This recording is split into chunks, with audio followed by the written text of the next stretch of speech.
मलिर खोखरा पार से आते हुए, सौदाबाद से आते हुए खोखरा पार की तरफ ये ट्रांसपोर्ट माफिया की हटधर्मी देखे आप। ये मेन रोड पे इन्होंने सारा रोड बंद किया हुआ है, डबल साइड है, बसें लगा देते हैं लोग। ये देख रहे हैं आप बसों की तादाद। खोखरा पार, सौदाबाद से मैं खोखरा पार की तरफ जा रहा हूँ।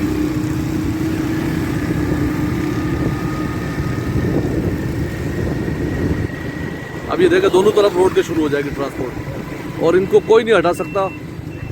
हमारे अरबाब इख्तियार भी नहीं हटा सकते, हमारे डीसी एसी वगैरह कोई नहीं हटा सकता इनको। ये रोड के दोनों इतराफ में लगी हुई है, खोखरा पार थाना भी नहीं हटा सकता इनको। ये रोड इन्होंने पूरा ब्लॉक किया हुआ है।